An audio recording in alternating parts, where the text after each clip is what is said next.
എന്തുകൊണ്ട് അറബ് രാജ്യങ്ങൾ ഇറാനെ തിരിച്ചടിക്കുന്നില്ല എന്നുള്ളത് രാഷ്ട്രീയ വൃത്തങ്ങളിൽ ഏറ്റവും കൂടുതൽ ചർച്ച ചെയ്യുന്ന പ്രധാനമായിരിക്കുന്ന വിഷയമാണ്.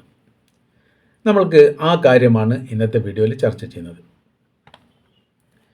2 മണിക്കൂർ കൊണ്ട് 8 രാജ്യങ്ങളെ ഇറാൻ ആക്രമിച്ചു. 1.5 മണിക്കൂർ കൊണ്ട് എന്നുള്ള റിപ്പോർട്ടും പുറത്തു വന്നിട്ടുണ്ട്. ചരിത്രത്തിൽ ആദ്യമായിട്ടാണ് ഒരു രാജ്യം 8 രാജ്യങ്ങളെ ഒരേ സമയത്ത് ആക്രമിക്കുന്നത്. കൂടുതൽ ആക്രമിച്ചത് ഇസ്രായേലാണ്. അത് 4-5 രാജ്യങ്ങളൊക്കെ പറയപ്പെട്ടിട്ടുണ്ട്. അത് ലെബനാൻ, യമൻ, ഇറാൻ, പാലസ്തീൻ, പിന്നെ ഒരു രാജ്യം കൂടെ സിറിയ. ഈ 5 രാജ്യങ്ങളെ ഒരേ സമയത്ത് അല്ലെങ്കിൽ കുറഞ്ഞ കാലയളവിൽ, അത് ഒരു മണിക്കൂറല്ല സമയം പറഞ്ഞത്, ഏകദേശം 2 മാസത്തിനിടയിൽ UN അവതരിപ്പിക്കപ്പെട്ട പ്രമേയത്തിൽ അറബ് രാജ്യത്തിൻ്റെ പ്രതിനിധി പറഞ്ഞിരിക്കുന്ന കാര്യമാണ് ഇത്.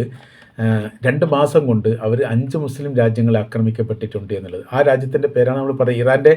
ഇറാന് നേരെ നടത്തിയ ആക്രമണവുമായിട്ട് ബന്ധപ്പെട്ട കാര്യത്തെക്കുറിച്ച് UN സഭയിൽ വിശദീകരിക്കുന്നതിൻ്റെ ഭാഗമായിട്ട് പറഞ്ഞതാണ്. അത് അങ്ങനെ ഒരു സംഭവം ചരിത്രത്തിൽ ആദ്യമായിട്ടാണ് ഒരു രാജ്യം 2 മാസം കൊണ്ട് 5 രാഷ്ട്രങ്ങളെ ആക്രമിച്ചു എന്ന് പറയുന്നത്. ഇറാൻ ഉൾപ്പെടെയുള്ള, അതൊക്കെ 2025 ജൂലൈ മാസത്തിൽ ആക്രമിച്ചതുമായിട്ട് ബന്ധപ്പെട്ടതിനോടനുബന്ധിച്ച് UN സഭാ മീറ്റ് വിളിച്ചപ്പോൾ പറഞ്ഞിരിക്കുന്ന കാര്യമാണ് ഇത് എന്ന് ചുരുക്കം. നമുക്ക് നോക്കാം ഏതൊക്കെ രാജ്യമാണെന്നുള്ളത്. Jordan, Iraq, Kuwait, UAE, Bahrain, Qatar, Saudi, Israel. അപ്പോൾ 3, 6, 8 രാജ്യം 2 മണിക്കൂറിൻ്റെ ഇടയിൽ ഇറാൻ ആക്രമിച്ചു. അപ്പോൾ ഇറാൻ്റെ പ്രഹരശേഷിയും അതിൻ്റെ സൈനിക ബലവും അവരുടെ ധൈര്യവും അവരുടെ ലക്ഷ്യവും വളരെ പ്രധാനമാണെന്ന് മാത്രമല്ല, അത് ലോകത്തെ അമ്പരിപ്പിക്കുകയും ചെയ്തു എന്നുള്ളതാണ്. നേതൃത്വ സ്ഥാനത്ത് ആരെങ്കിലും തളർന്നു പോവുകയാണെങ്കിൽ അടുത്ത നേതാവിനെ തിരഞ്ഞെടുക്കുന്നതുമായിട്ട് ബന്ധപ്പെട്ട കാര്യത്തെക്കുറിച്ച് ഒരു തുടർ ചിന്തനമുണ്ടായത്. അതായത് ഗസയിലെ കാര്യങ്ങൾ നമുക്കറിയാവുന്നതാണ്. ഗസയിൽ നിരന്തരമായ രീതിയിൽ യുദ്ധം നടത്തിയത് 2 വർഷമാണ്. ഇപ്പോഴും അതിൻ്റെ തുടർചലനങ്ങൾ നടക്കുന്നു. ലോകത്തിലെ വലിയ സൈനിക ശക്തിയായിരിക്കുന്ന അമേരിക്കയും ഇസ്രായേലുമാണ് ഗസയുമായിട്ട് ബന്ധപ്പെട്ട് യുദ്ധം ചെയ്യുന്നത്.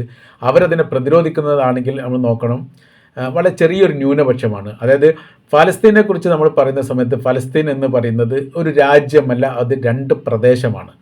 പ്രദേശം എന്ന് പറയുന്ന സമയത്ത് വെസ്റ്റ് ബാങ്ക്, ഗാസയും വെസ്റ്റ് ബാങ്കും തമ്മിൽ എന്തെങ്കിലും ബന്ധമുണ്ടോ? ഒരു ബന്ധവുമില്ല. പറയുമ്പോൾ ഫലസ്തീനാണെന്ന് പറയാമെന്നല്ലാതെ ഇവർ തമ്മിൽ ഒരു വിവാഹ ബന്ധം പോലും യഥാർത്ഥത്തിലില്ല, ഒരു കച്ചവട ബന്ധം പോലും ഇല്ല.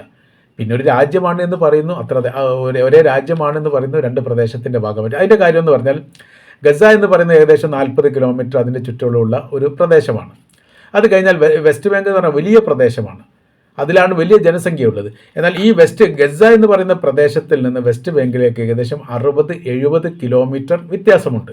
ആ 70 കിലോമീറ്റർ ആണെങ്കിൽ ആ 70 കിലോമീറ്റർ പിന്നീട് ഉള്ള പ്രദേശം എന്ന് പറയുന്നത് ഇസ്രായേലിൻ്റെ അധീനതയിലുള്ള അവരുടെ ഭൂമികയാണ്. അഥവാ ഗസയിലുള്ള ഒരാൾക്ക് ഇസ്രായേലിലേക്ക് പോകണമെങ്കിൽ എന്താവണം? ഇസ്രായേൽ വിസ നൽകണം. വിസ അല്ല, അത് അനുമതി പത്രം നൽകണം.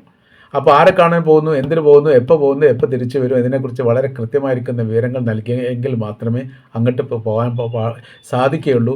അത് റിസ്ക് പിടിച്ച പരിപാടി ആയതുകൊണ്ട് ആരും നിൽക്കാറില്ല. അതുകൊണ്ട് തന്നെ അവരും ഇവരും തമ്മിൽ ബന്ധങ്ങൾ ഉണ്ടാവാറില്ല എന്ന് ചുരുക്കം.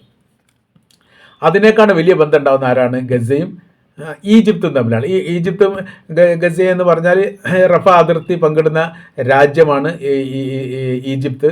അതിൻ്റെ പ്രദേശമാണ് ഗസ എന്ന് പറയുന്നത്. അതിൻ്റെ ഒരു കോറിഡോർ എന്ന് പറയുന്നത് പരസ്പരം അങ്ങോട്ടും ഇങ്ങോട്ടും ഡയറക്റ്റ് ത്രൂ ഉള്ളതാണ്, ഈജിപ്ത് ഗസ. അതിൽ ഇസ്രായേലിന് പ്രവേശനമൊന്നുമില്ല, ഇസ്രായേലിന് അങ്ങോട്ട് പ്രവേശിക്കാൻ പാടില്ല എന്നുള്ളതാണ് അന്താരാഷ്ട്ര നിയമം. യുദ്ധവുമായിട്ട് ബന്ധപ്പെട്ട് ആ പ്രദേശം, ആ വാതിലൊക്കെ അവർ പിടിച്ചടക്കിയിരിക്കുന്നു എന്നുള്ളത് മറ്റൊരു രീതി, അത് യുദ്ധവുമായിട്ട് ബന്ധപ്പെട്ടതാണ്. ഇങ്ങനെയാണ് യഥാർത്ഥത്തിൽ അതിൻ്റെ റൂട്ട് മാപ്പ് ഉള്ളത്. അതിൽ ഏറ്റവും തലമുതിർന്ന നേതാവ് ഇസ്മായിൽ ഖനിയ കൊല്ലപ്പെട്ടു, യഹ്യ സിൻവാർ കൊല്ലപ്പെട്ടു, മുഹമ്മദ് ദെയ്ഫ് കൊല്ലപ്പെട്ടു. അതിൻ്റെ തുടർച്ചയായ രീതിയിൽ ഹമാസിൻ്റെ ഒരുപാട് ആൾക്കാർ കൊല്ലപ്പെട്ടു. എന്നിട്ടും യുദ്ധം തുടരുന്നു. എന്താ ഇതിൻ്റെ ഈ ചങ്ങല എന്ന് പറയുന്നത് നമ്മൾ മനസ്സിലാക്കണം. ഈ ചങ്ങല എന്ന് പറയുന്ന സമയത്ത് ഒരാൾ വീഴുന്ന സമയത്ത് മറ്റൊരാൾ ഉയർത്തി നിൽക്കണം എന്നുള്ളത് നിർബന്ധമാണ്. അവർ സിദ്ധാന്ത രീതിയിൽ അത് കൃത്യമായ രീതിയിൽ പറയുന്നുണ്ട്.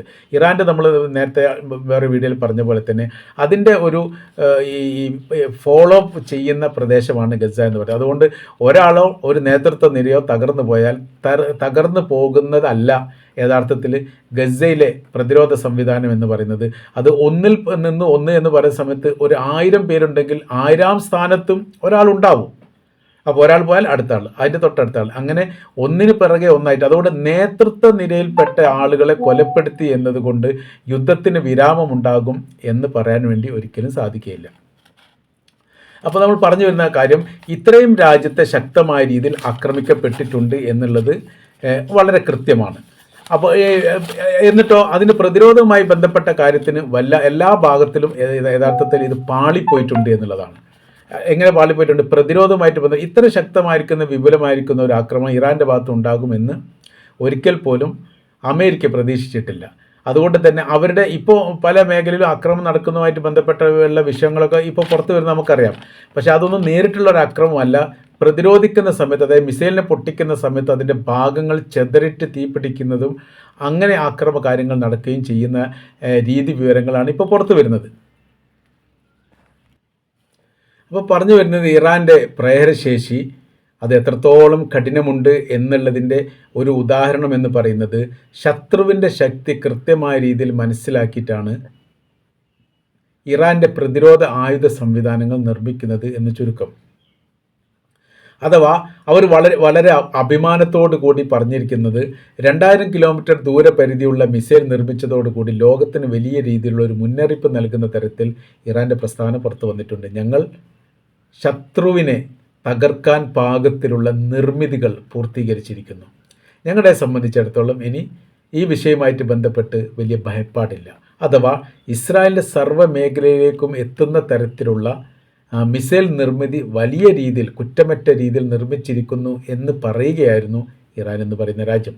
അപ്പോൾ അതുകൊണ്ട് തന്നെ ഈ ഏതെല്ലാം മേഖലയിൽ എത്രത്തോളം സൈനികപരമായിരിക്കുന്ന ബലവും ശക്തിയുമുണ്ട് എന്ന് കൃത്യമായ രീതിയിൽ മനസ്സിലാക്കിയ രാജ്യമാണ് ഇറാൻ. അതുകൊണ്ടാണ് ഒരേ സമയത്ത് 8 രാജ്യങ്ങൾ ആക്രമിക്കാൻ വേണ്ടി സാധിച്ചത് എന്ന് നമുക്കിതിലൂടെ മനസ്സിലാക്കാൻ വേണ്ടിയിട്ട് സാധിക്കുന്നതാണ്.